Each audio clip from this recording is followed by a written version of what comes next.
What's going on, everybody? It's your boy Kai, and I am sitting here with my good friend Chelsie Maccarone, who has this is your fourth time on the show. Something. I I've think it's been like I've been third or with you for a fourth. while. Yeah. It's been a minute. Yeah, I We're think it is the fourth time. I think it is the fourth time. Yeah. And so I'm always excited to have you on. For those of you that don't know, my friend Chelsie here, she is a licensed therapist, mental health counselor, founder of Healthy Minds and More counseling services. I'll put all of that information down in the description of this podcast.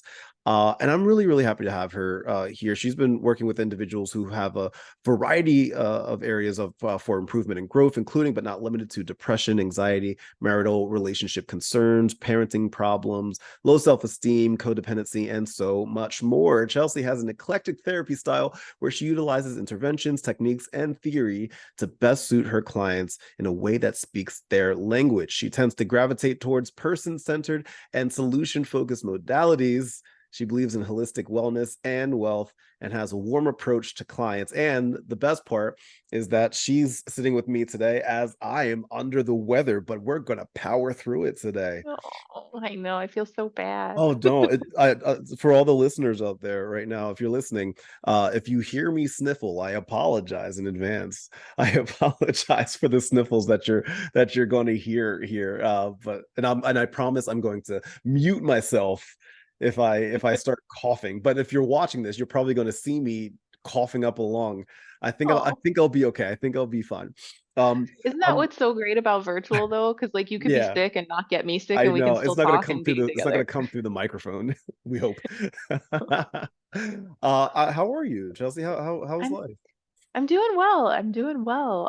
Getting through the summer. Hmm. Um, Going to Chicago next month. Ooh, I've never Yes. been. I've No, never been. come That's one of the out. places I've been to. So many places around the United States. I've never been to Chicago. Oh, we're going. It's amazing. My best friend lives there. Nice, nice. So you're just going just to hang out and have fun? Yeah, well, it's our first family trip.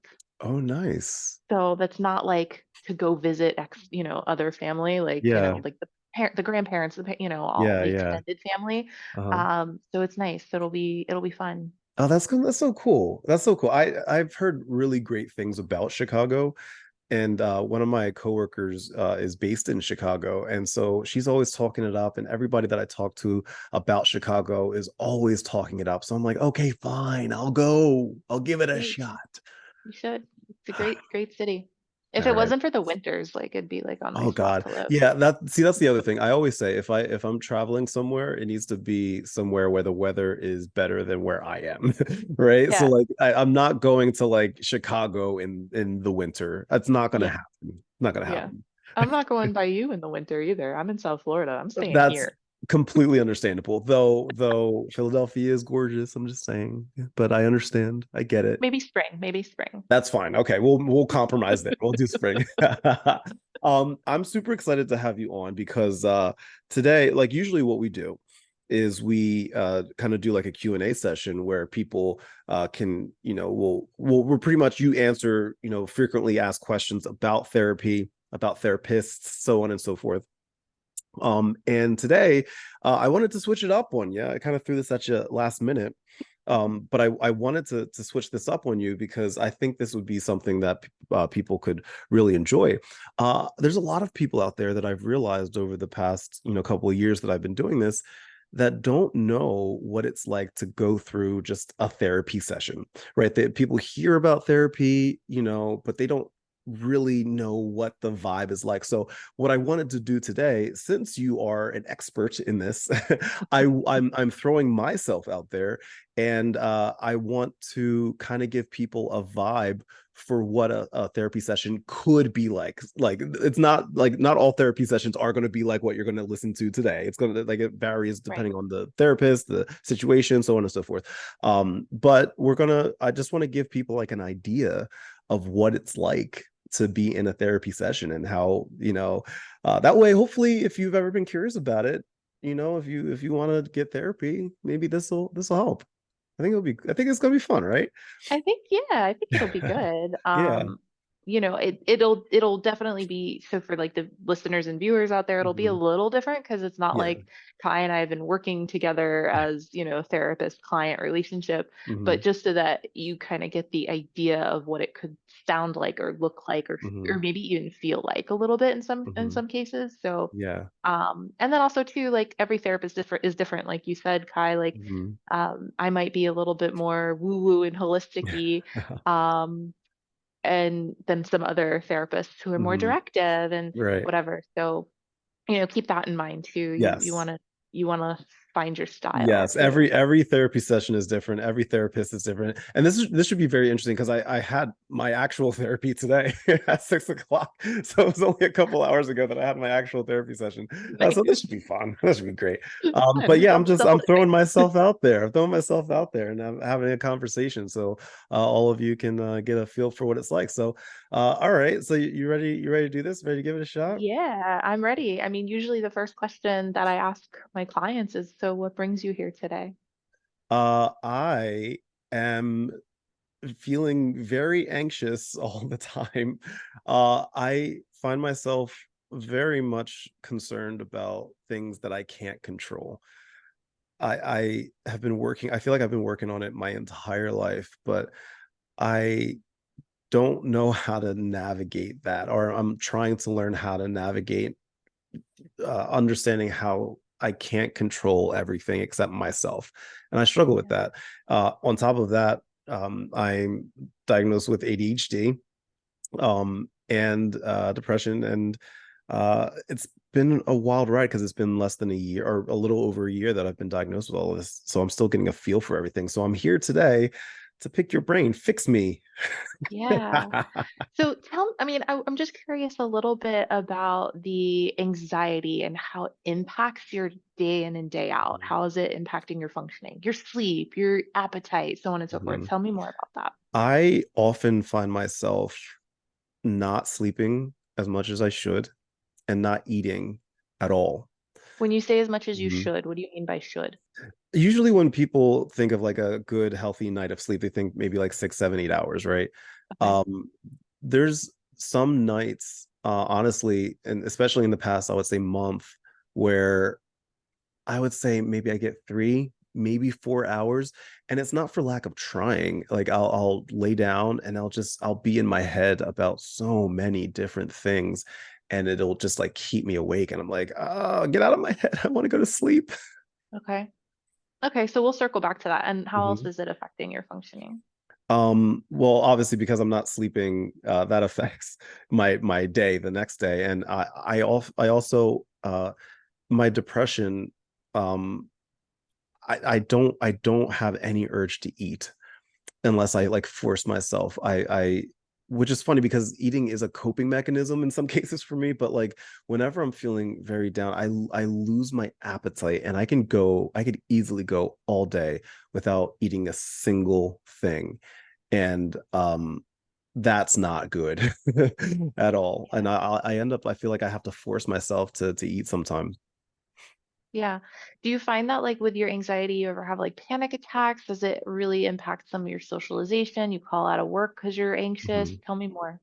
Yeah, so luckily the panic attacks that I had it's funny because what I now know as panic attacks when I was younger, before my diagnosis I should say, I didn't know what a panic attack was.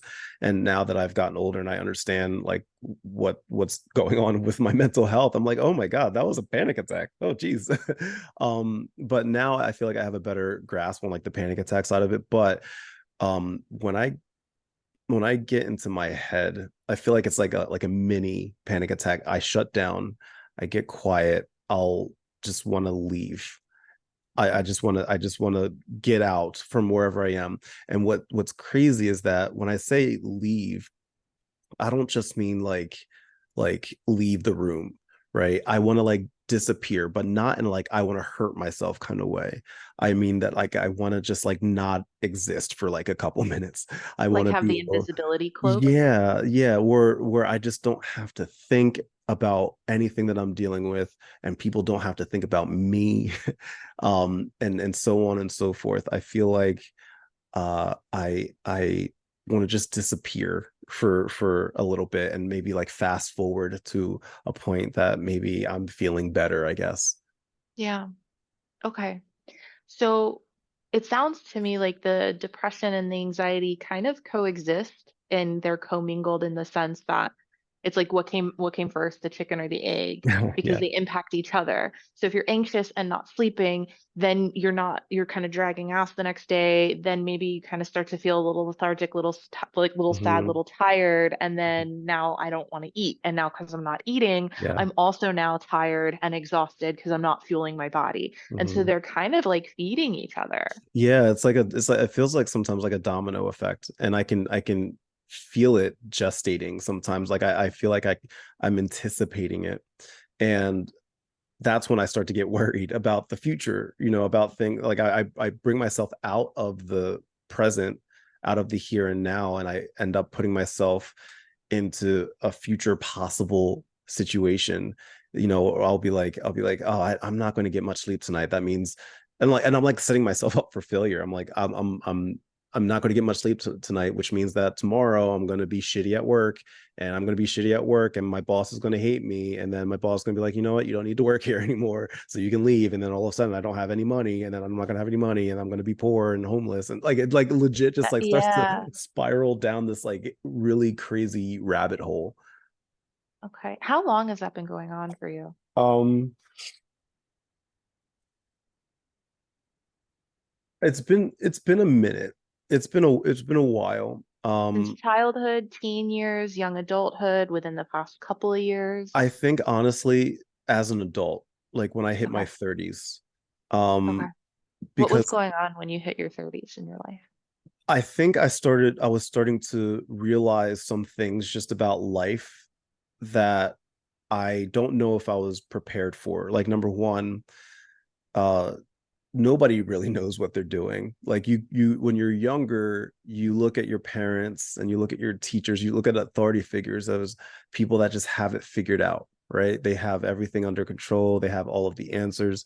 And as I was getting older and becoming an adult myself, I was like, I don't have the answers.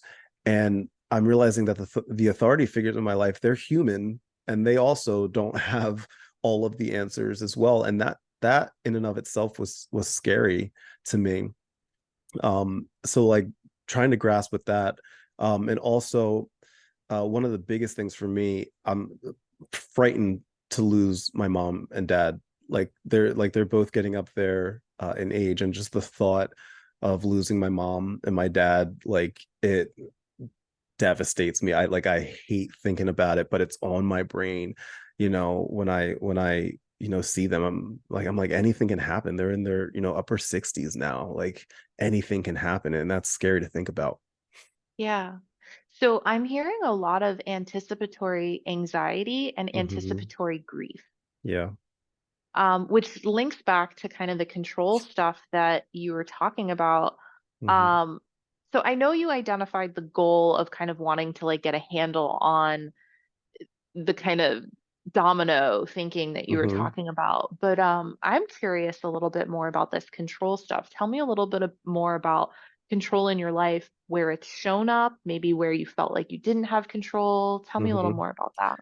When I was younger, as a black male, being in control was instilled in me. Being a man in and of itself, like when I was younger, it's like, no, the man is in charge. The man is the one that dictates everything. The woman serves the man. The man, you know does everything for the family. Like the man was in charge. Like that's what was instilled in me when I was growing up. And I would see it on TV, I would see it in movies, I would see it in my community, so on and so forth. So I felt like I had to be in control all the time. In addition to that, playing sports growing up, where you have to be in control. You have to be able to dictate what plays are going to happen when, where this person moves, you need to go this way. Like there needed to be this level of control. And so I went my entire life needing to control things. And the thought not being able to control a situation made me feel makes me feel weak, Mm. and it shouldn't be that way. um Well, don't I should on yourself. what's up? Don't should on yourself. I know it. So part of that's the Yeah. language, the pressure Hmm. language, right? Hmm. So when we say I should or shouldn't, it gives us like a lot of weight. So instead, you can shift the language, and that's just a small piece of it where I would like it to, or I wouldn't like it to, or you know, things like that. So the shoulding on yourself kind of puts a lot of pressure on yourself. So I don't mean to It interrupt does. you, but I like to No, tweak, fine tune a little bit along the no, way. I think that's important. It took me a long time to realize, and I'll actually give you the exact moment when I realized that you can't control everything. In the musical Hamilton, there's a song that Aaron Burr sings called "Wait for It," and in that song, he has the line, "I am the one thing in life I can control." And when I first heard that line, this was maybe, I don't know, 4 or 5, 6 years ago. For some reason, just everything just made sense. And um, I've been ever since that point, I've been trying to just fully just focus on the things that I can control. There are so many stereotypes and ideologies out there that are just antiquated and um not what the world really is. Yeah. And you know, I focus on me and the things I can control. At least I try. That's what I try my best to do. Yeah. You made a really powerful statement where when you don't feel you have control, you feel weak. So I'd be curious what your definition of powerful and what your definition of weak is. Hmm. This is something that I've struggled with a lot because I'm I feel that it's hard for me to be vulnerable and to answer questions like that because I feel like there's this ideology out there that men are just not allowed to be that, like that, like that they're not allowed to even exhibit any sort of weakness whatsoever. Mhm. And I try to exhibit vulnerability in my life around people. And what I struggle with is that sometimes I feel like that's like thrown back in my face, you know, like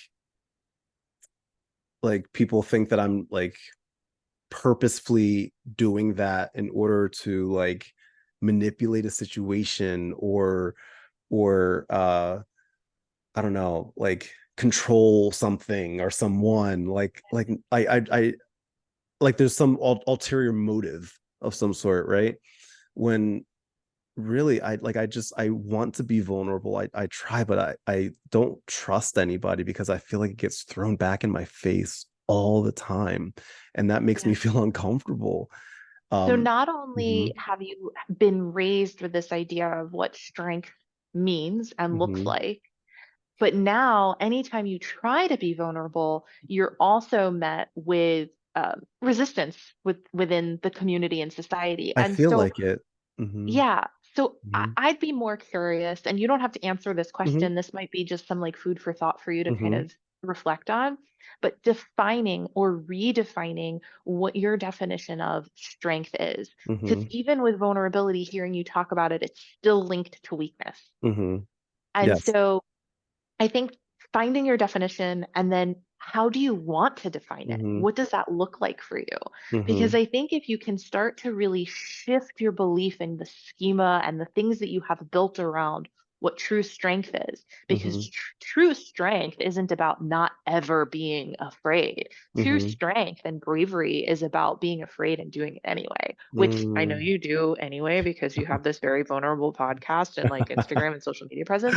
Um, but that's what true strength is. And Mhm, if you can start to really build that belief and reframe your definition of weak and strong, you can then start to buy in to mhm, this new belief. And so then being this new version of strong for you isn't weak. It isn't Hmm. this vulnerability. It is a strength. It is a true strength. And so Yeah. that would be some homework that I would give you as Hmm. if I were your therapist, is to really work on defining and redefining Yeah. strength for you so that you're not feeling inadequate, you're not feeling lonely, you're not Hmm. feeling weak when you're having moments of true emotional experience. Hmm. Yeah, and you know, one of the more difficult things that I struggle with just as a content creator in social media is that I follow uh so many incredible women that talk about like the struggles that they go through, the abuse that they've experienced, and so on and so forth. And I'll be honest, sometimes I feel like it becomes like my trauma isn't comparable. Like not that people should compare, but like it's like, well, you know, these people have gone through so much, and like I feel like I'm just like minuscule in that, and I don't want to, as a man, you know, add on to that with my bullshit. You know, Yeah. like that's something that I really struggle with because I see so many wonderful content creators out there talking about situations in which the man was awful. And I'm like, I don't want to be like, I don't want to be like that. And I'm not perfect, but like I sometimes get scared to open up and be vulnerable about it because I'm like, is this something that's um that that they're gonna take the wrong way, I guess. I don't know. Like it's really, really hard for me to open up sometimes because the I feel like the few times that I have opened up, it just hasn't worked out in my favor. So I just shut up. I shut down, Yeah. and that's a lot for me to handle So when you say the few times that you have opened up, you're talking about as a content creator, or are you talking about in your personal life? in my personal life. Hmm.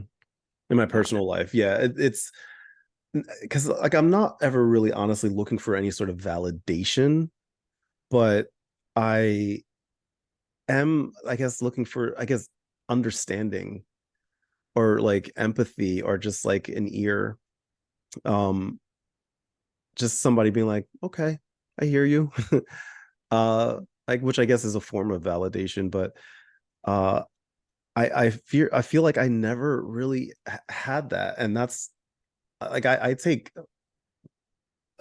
blame for that, I guess, because like I don't open up as much as I should because I'm scared to. There's that I've should. gotten better, you know, but I'm scared to. Yeah. There's that should word again. I know I did it again. You did it again. So, so when it comes to, because I'm hearing a couple of different themes, right? There's Hmm. the comparison game to other people's trauma, which we can touch on if you like. Hmm. And then there's the almost hiding behind that as a reason for not opening up in your personal life. Hmm. But these people Hmm. have it worse, so I'm just not going to say anything. Yes. Um, and so I know we haven't been working very long together, but I'm going to push the bullshit button. Yes. I'm Do pushing it. it. Do it. It's Okay. pushed. And the reason that I'm saying that is the comparison game never works. And you know this because there's always somebody stronger, faster, richer, taller, more muscular, whatever Yes. than you. And there's somebody always poorer, slower, shorter, weaker than you. Hmm. And so you can't compare because there's such a spectrum of people. Hmm. And so when you start comparing the trauma, so these women that you're talking about, does their trauma not count because there's prisoners of war? Because there's other, like, you know what I Right. mean? Like, at what Hmm. point? So your trauma is personal and specific to you Hmm. and is as heavy as it is for you because it's your trauma, Hmm. right? So like Hmm. somebody who and this, not that I'm minimizing this kind of trauma, but somebody who got into a really bad car accident and like survived unscathed, but now they're afraid to drive. Is that any less than the woman who was beat by her husband? No, Right. they're both afraid, right? Right. All trauma is where you felt fear for your life, where you felt Hmm. fear for your safety, where you felt uncomfortable, insecure, to a certain extent, right? And Hmm. now you have all these other things that come along with it. Right. Right. So I really, really urge you not to compare your story with those of other people in a way that is Hmm. holding you back and harming you. Right. Um, I think that sometimes comparison can be helpful when there's, oh, I went through this, tell me about your story, and then it's cathartic, and now you're talking about your Mhm. stories and you're comparing your stories in that Yeah. space.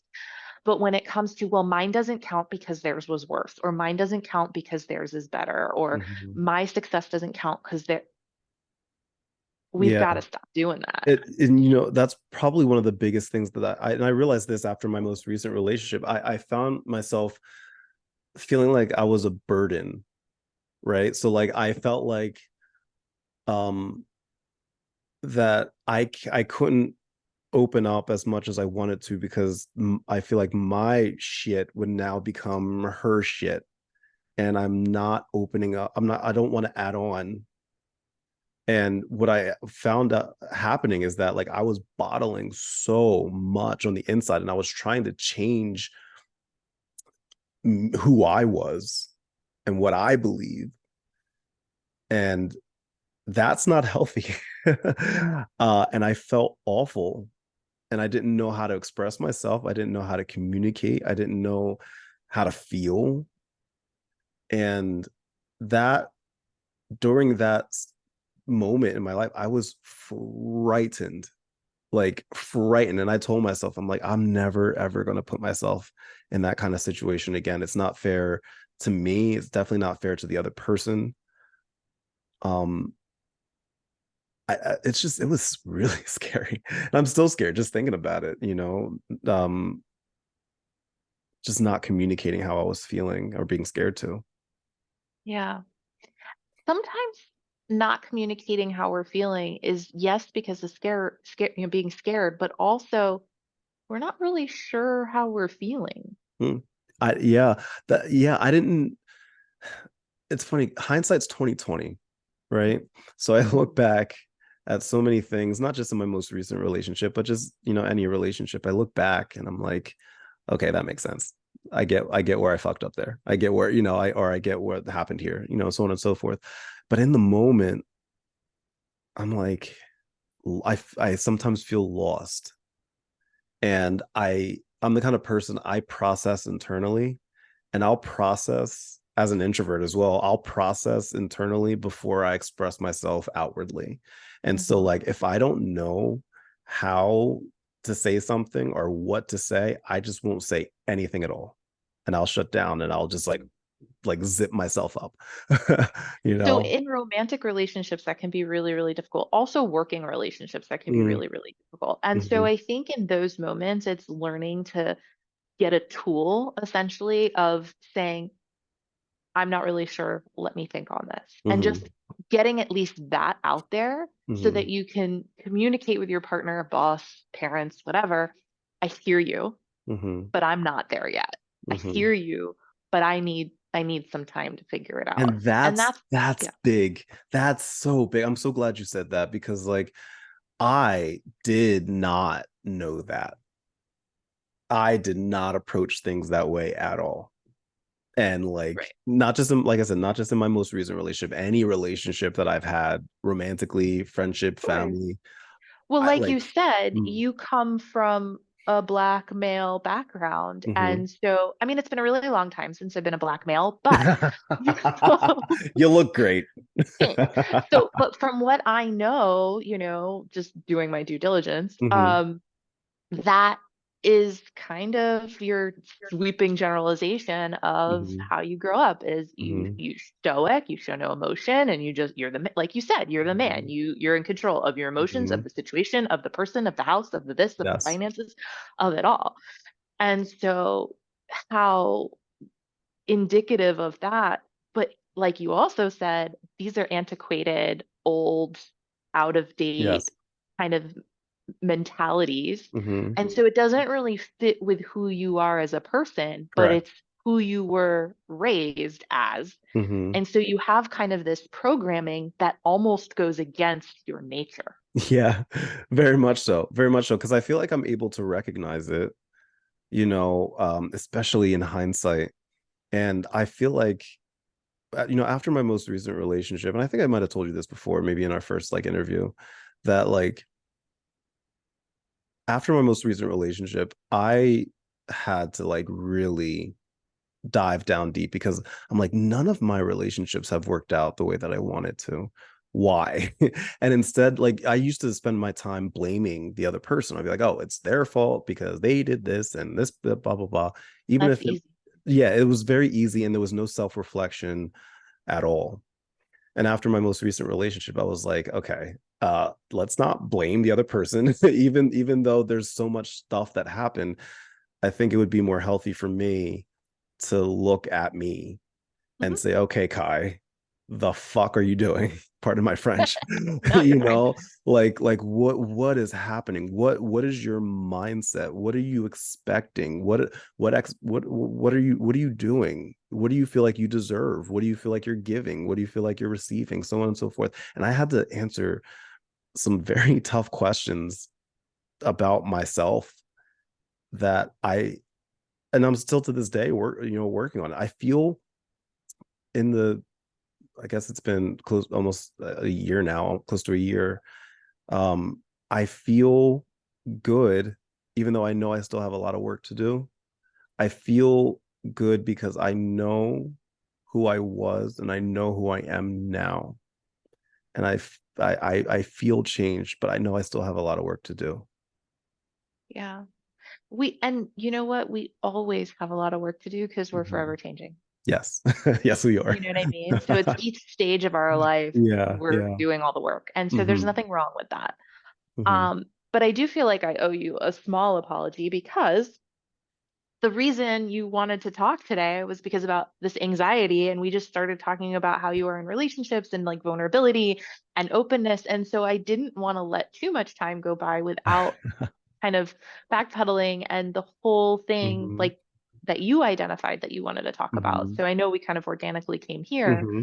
but I do want to circle back Yeah. and see what you want to do about this anxiety stuff. That's a great question. I I feel like I've gotten a better hold on it, but sometimes it really does honestly get the best of me. Like Right. there was a moment, my entire drive home from work today, like I wasn't feeling well. Like I was already like physically like "Ugh," right. And I was just in my head worrying about so much. And like I'm not always like that. It was just like it's like an emotional roller coaster. Like it'll just like I'll have my great moments, I'll have my not so great moments, and it's just up and down all day.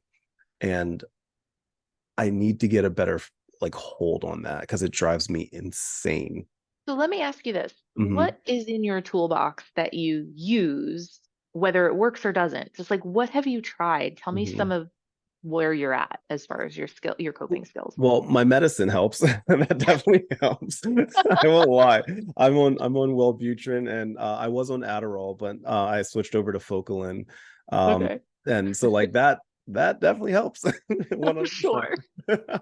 Um, um, but the other thing is my artistic outlet, like helps sometimes. Like I don't want to say it's a distraction, but it's a distraction. It gets me out of my head. So like I'm not thinking about some of the bullshit that I would be normally like worrying about. I'm able to think about something else. So even if it's not like singing or dancing or making videos or writing a blog, it might be like something like cooking or I don't know, I'm working on my book. So like little things like that Hmm. really really help. My family, my mom, my sister, my dad, and I would say like three or four very close friends. um there's what maybe like six, seven, eight people in my life that like I know I can turn to whenever I'm feeling like down. I can call them and be like, hey, I feel like garbage right now. Can I Yeah. just talk at you? And Yeah. they'll always answer. That's beautiful. Yeah, like that's been very very very helpful for me, especially recently. Okay. So it sounds like you have a great social support. You have I'm lucky, yeah. amazing like hobbies and like things to kind of keep you in the Hmm. moment. So take me down just this path. Like let's just say, okay, you're driving home and Hmm. you start the domino thought process to now you're Hmm. fired and living under a bridge. Like Yeah. what can you do to get yourself to unravel in that moment? Do you call a friend or is there something else Right. that you do? If I'm in my car, I'll force myself to sing. Okay. It's so weird, but like it works. Like because like, whenever I'm feeling down like that, I'll ride home in silence. Like I won't even like turn on the radio. I won't like do anything. So whenever I'm feeling down, I will somehow work up some strength and I Yeah. will put on a song that I know all the words to and I will sing and I will That's just sing for the rest of the rest of the wonderful. drive home. That's what That I'll is do. That's wonderful. what I So did today. the therapeutic intervention for that is Mhm. actually called thought stopping. Okay. You are stopping the thought cycle. So almost like if Yeah. you think of a fan, put a stick in it, Yeah. stop it, right? Yeah. And so Yeah. it's funny that you say that because I actually had a client when we were talking about her thought stopping and what Mhm. that would look like. She would sing "Stop in the Name of Love," like "Stop in Oh, I the like that. name," right? And Yeah. so, and it got her immediately off of that Hmm. spiral, that Hmm. tornado of a Yeah. anxious thought process, and it would bring her back to a Yeah. grounding. So I think that that's wonderful that you can do that. And That's so actually something I discovered fairly recently. Believe it or not, that was a fairly recent discovery. that's great. So Hmm. if you want to add to your thought stopping toolkit, think of Hmm. some other, and you don't have to do it right now, but just like Hmm. in your reflective time, like think of some other thought stopping tools that you can Hmm. use when you start that. Because you know, once you Hmm. get on the roller coaster, you can't get off. You're like you're Yes. already like Yeah. Let's go. Here we go. broke under the bridge, Yeah. right? So you've got to figure out like those beginning signs of Mm. like the whirlwind, like catch it at the beginning before the Hmm. fan's on high. You know what I mean? Yes. Um, That's the key. I'm glad you said that because like I said, like all of this mental health stuff, like even though my whole platform is dedicated to mental health, this is all new to me. I was diagnosed with all this stuff in March of last year, March of 2022. So it's all new to me. And so I'm slowly starting to realize those things, including the triggers, things that trigger me. I'm starting to realize what the early signs are for when I feel like I'm gonna start going down that rabbit hole.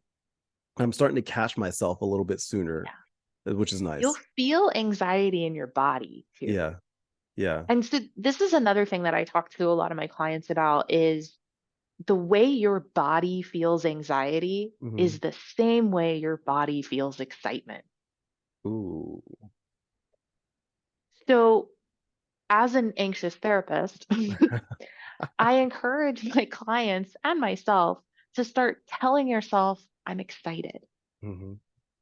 Because there's things throughout the day. I've got a pitch at work. I don't know Hmm. exactly what you do, but you're pitching something Yeah. and you can be anxious about that because there's a Yeah. lot riding on it and you can Hmm. think and, all the things that could go wrong, but you're also excited about it because there's a lot riding on it and you could Yes. get that big promotion and you can get that client or whatever. Hmm. And so I think telling yourself, I'm excited because A, B, C, D can also help shift that energy. You're going to feel the same way physically, but it's not going to be as anxious. Yeah. It's going to be excited. I But wish anybody that's listening on the podcast right now oh, and not watching this, you just missed the most wonderful physical representation of what she was talking about. And it's a shame. It's a shame you're I'm gonna miss it. sorry. They'll have If to you're go watching on watch it on YouTube, YouTube. if you're watching on YouTube, I hope you enjoyed that. um, not that, not, and that's not to say that the anxiety will be gone, because Hmm. here's the thing. Anxiety stems from the stress hormone cortisol that runs through our body Hmm. naturally. Hmm. Anxiety used to be a survival thing that we're ingrained in. And so anxiety is always going to be with you. And I think just some people have learned and have adapted to managing it and mitigating it better than others. Hmm. Some people who've been exposed to anxious things in their childhood, traumatic things, whatever, it kicks it up and it makes it harder to Hmm. deal with, whatever. Hmm. Um, but everybody experiences some form of anxiety at some Hmm. point in their lives. And so I always tell people, you're never going to get rid of it. What? There's no, I can't like Take I the can't take pressure a, off. what's a Stop trying to meal? get rid of it. Yeah. You know what I mean? Just take the pressure off. Learn how to adapt to it. Yeah. Learn how to respond to it. Learn how to recognize it in your body. Are you one of those people that when you get anxious, you start clenching your jaw, biting your nails? Do you kind of feel tense? Like, Yes. figure Yes. it out Hmm. what your body's saying. And then how Yeah. do you release it? Hmm. For those of you who are just listening, I just took my shoulders out of my ears. If you're listening, if you're listening, thank you. Well, number one, thank you for listening. But number two, you're missing out on some fantastic I'm Oscar so winning visual. Oscar winning visuals that are happening right now. Before we'll go into that later. So yes, so I think with the anxiety piece, learning, yes, how does it show up in your body, and then how do you respond to it in your body? Hmm. Um, so like for me, I get time anxious, and Mm. so the biggest help for me is to identify it. I'm really anxious, I'm going to be late, and then I shake it off, like literally just Ooh, shake it off, like I'm Taylor okay. Swift, like just get it off. That's the And then I'm one like, Taylor Swift okay, song I know. I don't know any other Taylor Swift song. I know that one. same, same. I mean, I'm sure if I heard them, I'd be like, oh yeah, I know this song, but I don't I know would the be like, names oh, of them. that's Taylor Swift. This is what I would say. I have no idea. No idea. Sorry, No. Swifties. Yeah, don't hate me, Um, Swifties. I have nothing against her. I just don't know any of her music. yeah, Nothing against her. I'm sure yeah, she's fantastic. yeah. Um, so yes, so I think figuring out like when you feel it in your body, when it manifests itself in your body, how do Hmm. you respond to that? Is Hmm. breath work your jam, or does breath work make you more anxious? Do you need to take a break, go to the bathroom, do a little mindfulness? You know, so I think, like you said, like it's all new to you, and so really kind of doing that physical inventory and then working with your actual therapist Hmm. about how to respond to that. How can you Hmm. bring your cortisol down? How can you bring the anxious energy Hmm. down? Um, like for me, breath work makes me more anxious. Hmm. Now Interesting. I'm Yeah. dizzy and I feel like I'm gonna die. I'm a mover. I gotta move my Right. body. I I gotta. That's why I can't do I've tried so hard to do like meditation, and I can't do it because I'm just in my head. I can't get out of my head. I'm always I thinking love it. of anything else except what I'm supposed to be doing. That's also the ADHD talking. Yes. So Hmm. you're okay. You can't do meditation wrong, but you're doing meditation wrong. I know. I figured I am. Yeah. I think you have like an unrealistic expectation of what meditation should, there's your Okay. word, Hmm. be. And so I think a lot of people do this. They hear the Hmm. word meditation and they think like Buddhist monk, Yes. like yogi. Yeah, Yeah. that is not the majority of people who do meditation. I know a few people who do that. I know people who do like a 5 hour Yeah. long meditation, whatever, meditation retreats. Like, sorry, Yeah. George, I love that about you, if he's listening.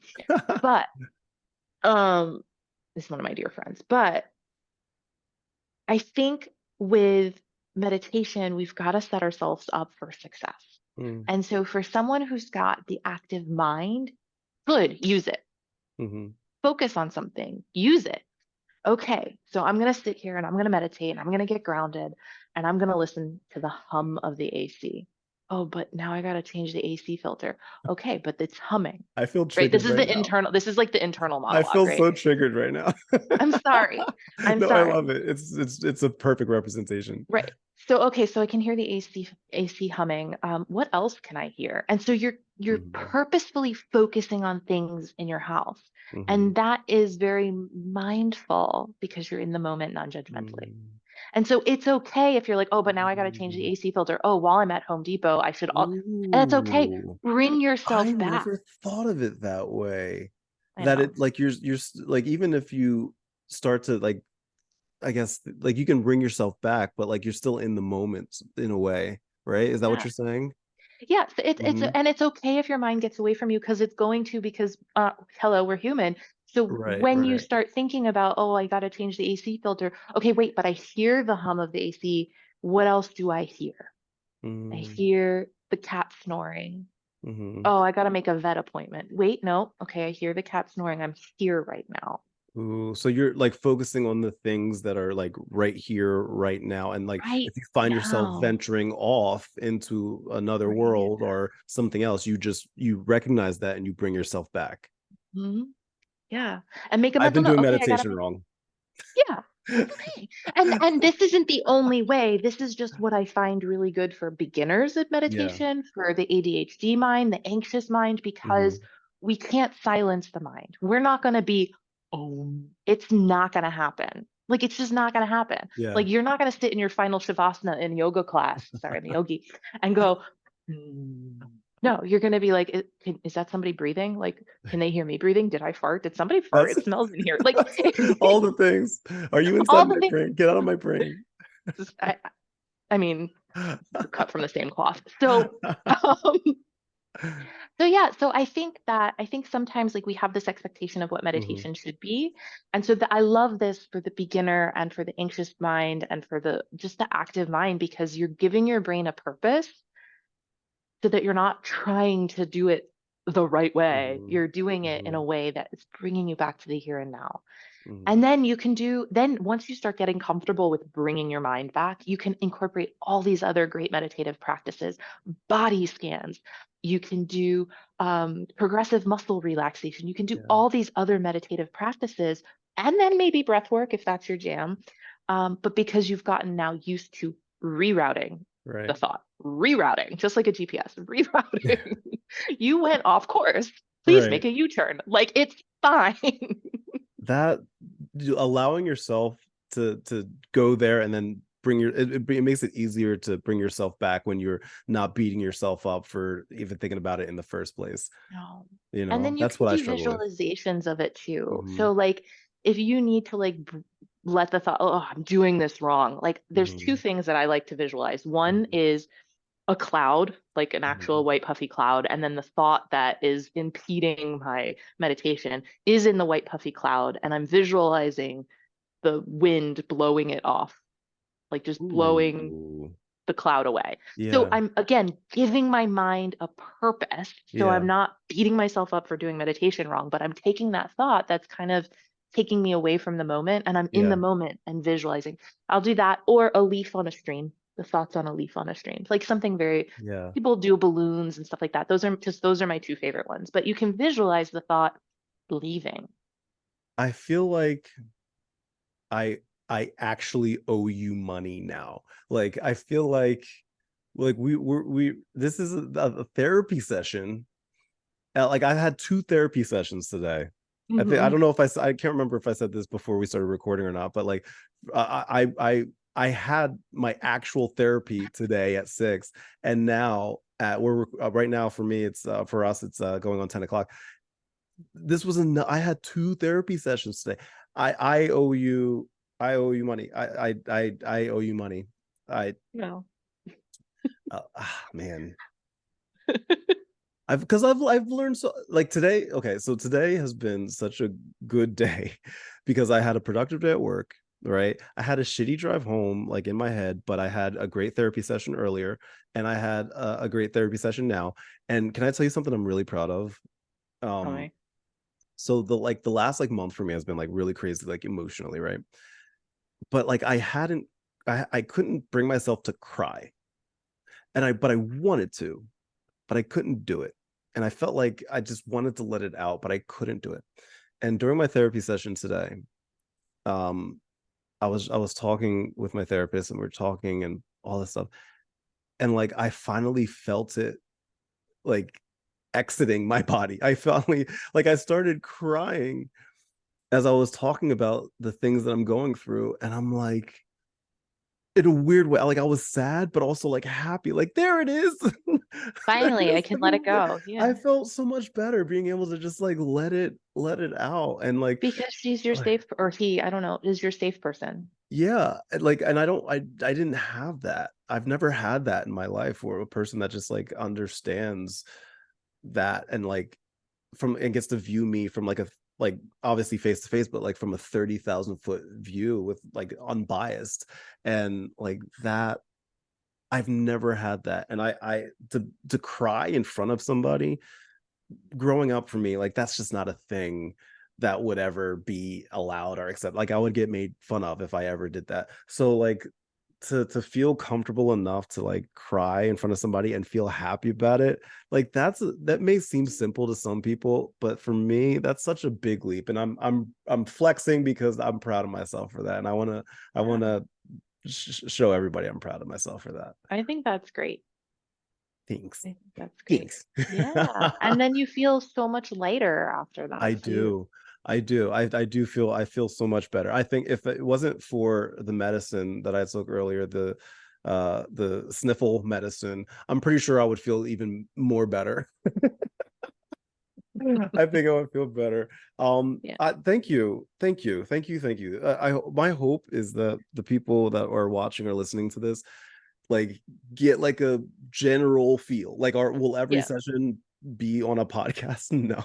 Will it have No. that kind of vibe? No, but like I hope that like you understand, if you're ever on the fence about going to therapy, that like these types of conversations can really help you. You can have this back and forth with a person that really cares for your well-being and wants to see you succeed and be happy and feel and be healthy and so on and so forth. So Chelsie, what my question to you, I guess my only question to you that I've that I'm asking today is the final question, which is to anybody that's on the fence, that's listening right now, that's on the fence about going to therapy. They're like, I don't know if they should do it. Should I do it? What would you say Same to them? thing I always say, go. Just go. Just Just go. go. Just go. It's not a Hmm. bravery is not about never feeling fear. It's about being afraid and doing it anyway. Just Hmm. go. And Hmm. if you Just think, go. oh, my problems aren't big enough for therapy, just go. Just go. Yes. Just go. Because even Hmm. if you, again, the minor problems, the minor car accident, it's still affecting you. It's still Hmm. bothering you. It doesn't Hmm. matter if it's a splinter or you lost a limb. Like, Hmm. just go. Just go, because you might end up find like no, I know for me, you might end up finding some things that you've suppressed, some things that you didn't think were significant, and situations that you didn't think were significant, and then as you talk about your life, like those things come up, and you're like, wow, this is trauma that went unaddressed my entire life, and that affects me. You end Yeah. up discovering things about yourself that you're like, oh shit, okay, I And probably should have gone to therapy earlier, maybe. it might not even be like that too. So like Yeah. I'll just self-disclose a little bit. Yeah, yeah. My husband and I are doing couples counseling right now, not Mhm, because anything crazy is wrong in our marriage, mhm, but just because I'm feeling a little mobbed out right now. mhm, And like there's mhm. like just we're kind of missing the boat on a couple of things. Yeah, And yeah, so our marriage isn't in shambles. We're not talking yeah, about divorce. Like it's not like a big thing. yeah. It's just how do we navigate these waters? Because he's not hearing me, I'm not hearing him. Mhm, And it's just helping clear some of the air. Like it just mhm, like he's been needing some spontaneity. I didn't mhm. know it. He didn't realize it until the therapist like Yeah, identified it. And yeah, so, we drove to the Keys, we drove to Naples. Like we've been doing these yeah. little day trips Oh, here nice. and there. And so like again, it might not be something big and deep and heavy, but think about the little things that might be bugging you now compounded over time are going Mhm. to be big things. So if you're going, I don't know, go to therapy before it becomes a, oh, I need therapy. Yes. Thank you so much for sharing that. I Of appreciate you course. feeling comfortable enough to share that. And I know there's people listening Of or course. watching that or really appreciate you saying that. So thank you. No, Um, of course. Chelsie Maccarone, thank you so much Yes. for being my guest today. I'm going to put all of Chelsea's information in the description of this podcast. So go visit, go follow, and visit and learn more about healthy minds and more counseling services, because you're going to enjoy. Obviously, the person that I spoke with today, you can speak with as well, because Yeah. that's how it works. Yeah. And And I have two Mhm. other therapists that work for me as well. So if I Yes, don't have openings, they do, and they're mhm, amazing and phenomenal. yes, And one yes. is bilingual in English and Spanish. Ooh, I can speak a little French. Do you have anybody that speaks French? Mm-mm. No. Not yet. Okay. Well, next I time. almost had somebody that spoke Creole, but she Ooh, didn't get ooh. licensed. Okay. There's a lot of where I grew up, there's a lot of Haitian people. So that's one of the reasons why I was fascinated with the French dialect. And so it just kind of went from there. And I took French from my freshman year of high school until my junior year of college. And Oh, I wow. forgot everything. All of it. Yeah, of course, of course. Bonjour. Bonjour. that's that's Yeah, it. That's all I got. I don't know any, I don't Oh know. my God. Well, But I'm in South Chelsea, Florida. We have all of the languages. that's true. That's very true. That's very true. Chelsea, thank you so much for hanging out with me and for giving me an impromptu therapy session today. I hope that people got something out of it. Like I said, I'm going to put all of Chelsea's information in the description of this podcast. And if you want more information from me, you can visit my website at thevibewithkai.com, or you can follow me on Instagram at thevibewithkai, where I'm always posting things that'll hopefully make you smile, make your day just a little bit better. With that said, Chelsea, again, thank you. And everybody else, thank you so much for listening and for watching. As always, much love, good vibes, and I'll talk to you later. Bye.